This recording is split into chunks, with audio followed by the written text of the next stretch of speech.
今天我們一起來看紐約行李藏屍案。故事發生在美國紐約市皇後區的 Forest Hill 社區，這裡是一座安靜宜居的區域，常住人口約9萬，毗鄰法拉盛草坪公園與森林公園，交通便捷，更是漫威蜘蛛俠的漫畫與電影原型居住地。2022年4月16日，這個平靜的社區發生了一起駭人聽聞的兇殺案，打破了往日的安寧。4月16日清晨7點剛過，皇後區居民格蘭帶着6隻狗狗在街邊散步，行至街角時，狗狗突然對着路邊一個黑色行李袋狂吠不止。格蘭湊近後，發現袋子正滲出紅色血跡，起初他以為是流浪動物的遺體，抬腳試探後，發覺袋子異常沉重。拉開拉鏈的瞬間，一雙白淨的人腳赫然出現。他起初誤以為是人體模特，待拉鏈完全拉開，看清袋中是一具女性遺體後，格蘭驚恐地撥打了911報警電話。警方於8點11分抵達現場，打開行李袋後發現袋中蜷縮着一具女性遺體。法醫檢測顯示，受害者脖子、軀幹、手臂等部位遭利刃刺傷，傷口多達58處，死後被兇手折疊強行塞入袋中。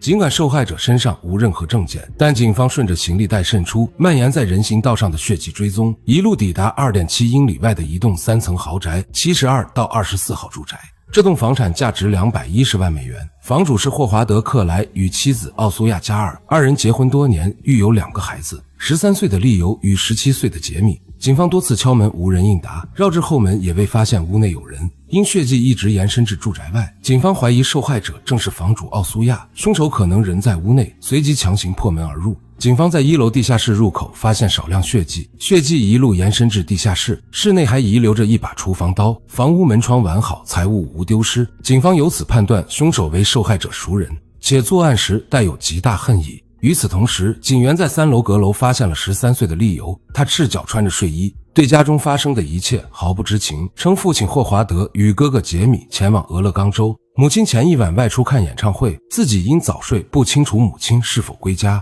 警方短暫将利尤带回警局調查，幾小時後便排除了他的作案嫌疑。隨後法醫確認受害者正是51歲的房主奧蘇亞·加爾。奧蘇亞於1970年9月12日出生於奧地利，自幼熱愛音樂與旅行。1994年從布達佩斯經濟學院取得國際工商管理學位，在聖誕派對上結識時任投資銀行職員的霍華德，二人一見鍾情。相戀後一同前往泰國旅行。霍華德赴哥倫比亞大學攻讀金融碩士時向奧蘇亞求婚，奧蘇亞隨即定居紐約。婚後二人搬至曼哈頓，霍華德創辦金融資訊公司，奧蘇亞則在長女珍妮出生後辭去工作，成為全職主婦。4年後次子利尤出生。20多年的婚姻裡，一家4口生活優渥，經常環遊歐亞多國。2012年花費167萬美元購入這棟5房5衛的豪宅。在鄰居與朋友眼中，這家人和善低調，從未與人發生爭執。奧蘇亞遇害的消息傳出後，所有人都倍感震驚，無法接受昨日還親切打招呼的鄰居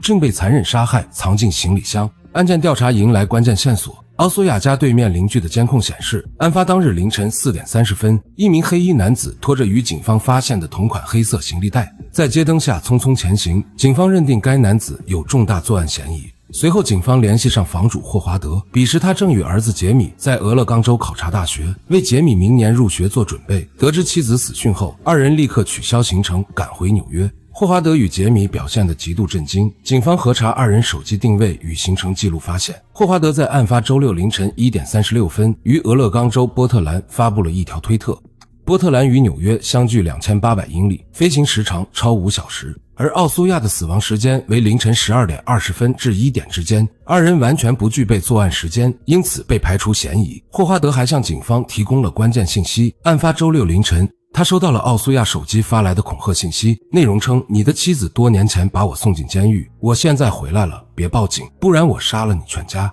警方判斷這是兇手行兇後用死者手機發送，意圖混淆調查方向。儘管警方已排除霍華德的嫌疑，但媒體依舊全天候跟蹤圍堵他，無端指責其為兇手，讓霍華德身心俱疲，最終當眾爆發。警方逐步還原案發經過。2022年4月15日周五，奧蘇亞告知家人與朋友，自己當晚將前往林肯中心看歌劇，但其手機通信記錄卻揭露了他不為人知的一面。看歌劇期間，他同時與3名男性聯繫，丈夫並不在其中。歌劇結束後，奧蘇亞於晚間11點30分乘火車返回皇後區，並未直接回家，而是前往常去的 Station 酒吧，點了一杯莫斯科騾子獨自飲用，於凌晨12點20分離開。離開時狀態正常。警方推斷奧蘇亞到家10分鐘後為兇手開門，或兇手利用後院燒烤攤隱藏的鑰匙入室。兇手與他相識，二人前往地下室後發生爭執，兇手用家中廚房刀將其殺害。行兇後，兇手用奧蘇亞的手機給霍華德發送恐嚇信息，再用沥油的運動行李袋裝下遺體，於凌晨4點30分出門，步行1小時，將行李袋丟棄在森林公園附近路邊。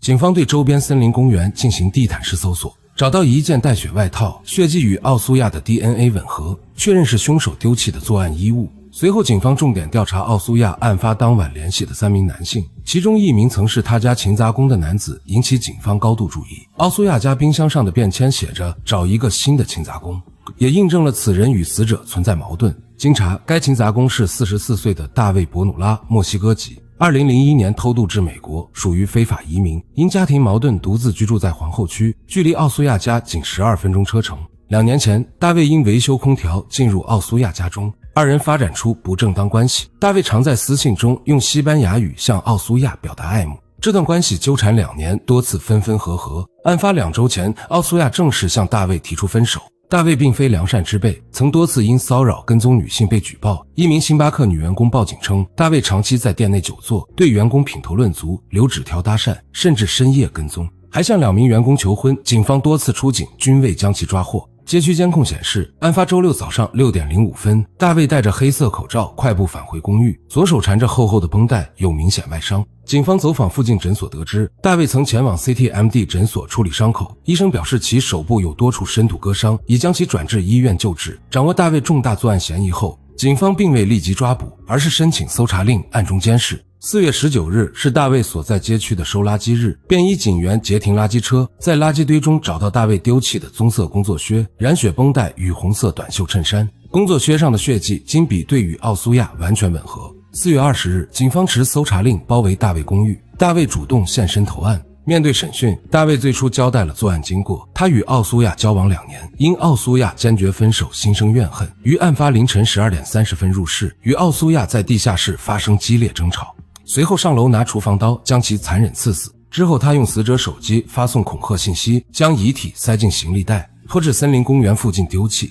可次日大衛突然翻供，聲稱自己並非因分手行兇，而是發現奧蘇亞將艾滋病傳給了自己。上門質問時是奧蘇亞先持刀要殺他，自己是正當防衛才反擊殺人。2022年4月，面對2級謀殺罪指控，大衛拒不認罪。7個月後，在律師建議下，大衛與檢方達成認罪協議，罪名降為1級誤殺罪。同年11月16日，44歲的大衛被判處有期徒刑25年。檢察官表示，檢方掌握完整證據鏈，本可讓大衛受到更嚴厲的懲罰，但奧蘇亞與大衛雙方家屬均希望悲劇盡快落幕，因此選擇妥協。奧蘇亞的案件就此告破。案發後，部分網友將矛頭指向奧蘇亞，指責他婚姻不忠、私生活不檢點，認為是他自身行為導致悲劇，卻忽略了兇手的殘暴。事實上，婚姻與家庭的矛盾本就複雜，奧蘇亞終究是這起兇案的受害者，比起無端的指責，他更應得到同情，而殘忍施暴的大衛才是理應被全社會唾棄的罪人。這起發生在蜘蛛俠故鄉的兇案，最終以兇手獲刑落幕，也留給了人們關於情感、婚姻與人性的深刻思考。